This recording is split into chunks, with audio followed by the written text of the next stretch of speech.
بسم اللہ الرحمن الرحیم۔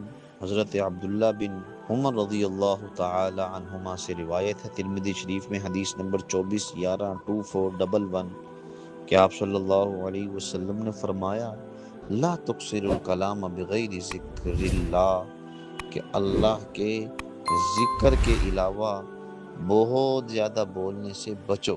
کیوں؟ فَإِنَّ كَثْرَةَ الْكَلَامِ بِغَيْرِ ذِكْرِ اللَّهِ، کہ اللہ کے ذکر کے علاوہ بہت زیادہ بولنا قسوۃ للقلب، یہ دل کو سخت بنا دیتا ہے، یہ زیادہ بولنے کا نقصان۔ پھر آپ صلی اللہ علیہ وسلم نے فرمایا، وَإِنَّ أَبْعَدَ النَّاسِ مِنَ اللَّهِ، اور لوگوں میں اللہ کے سب سے زیادہ دور وہ ہوتے ہیں القلب القاسی، جن کا دل سخت ہوتا ہے۔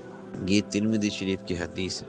اس حدیث سے ہمیں پتہ چلتا ہے کہ ہمیں چاہیے کہ بہت زیادہ زبان کی تیزی سے، بہت زیادہ گفتگو کرنے سے ہمیں بچنا چاہیے۔ اور آپ صلی اللہ علیہ وسلم نے کیوں فرمایا کہ کثرت کلام، بہت زیادہ گفتگو کرنا یہ دل کو سخت کر دیتا ہے؟ کیونکہ انسان جب بہت زیادہ گفتگو کرتا ہے تو وہ اختیاری، غیر اختیاری طور پر غیبت، حسد، بغض، کینہ زبان سے کہہ رہا ہوتا ہے، بعض مرتبہ کسی کی عزت کو تاتار کر رہا ہوتا ہے۔ تو یہ اس طرح کے جو گناہ ہیں وہ یقیناً دل پر اثر انداز ہوتے ہیں۔ اور اگر ہم قرآن مجید کو دیکھیں، یہ جو قسوۃ کا لفظ آیا ہے، قسوۃ للقلب، اللہ تبارک و تعالی نے فرمایا ثم قست قلوبکم من بعد ذلک، کفار کے دلوں کو بیان کیا ہے کہ ان کے جو دل ہیں فہی کالحجارہ، وہ پتھر کی طرح سخت ہیں۔ دل کا سخت ہونا کیا مطلب ہے؟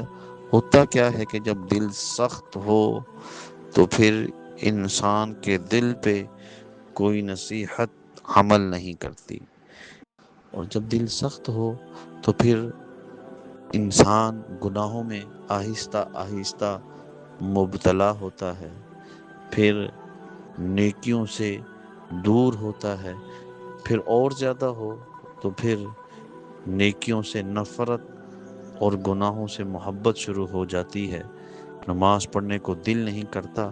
تو یہ بنیادی طور پر دل ہے جو انسان کا سخت ہوتا رہتا ہے۔ تو اس لحاظ سے ہمیں چاہیے کہ گفتگو کرنے سے بچیں۔ اسی وجہ سے اس کے آپ صلی اللہ علیہ وسلم کی وہ حدیث جو آپ صلی اللہ علیہ وسلم نے فرمائی، کیونکہ کثرت کلام کی بالکل اپوزٹ کیا ہے؟ گفتگو نہ کی جائے۔ تو حضور صلی اللہ علیہ وسلم کی وہ حدیث جو ہماری اس لحاظ سے رہنمائی کرتی ہے، ہمیں بتلاتی ہے کہ من صامت نجا، جو خاموش رہا اس نے نجات پالی۔ گویا کہ خاموش رہنے والا ہمیشہ عزت پاتا ہے، کامیابی پاتا ہے۔ اور پھر آپ صلی اللہ علیہ وسلم نے اسی زبان کے متعلق فرمایا کہ تم مجھے دو چیزوں کی ضمانت دے دو، میں تمہیں جنت کی ضمانت دیتا ہوں۔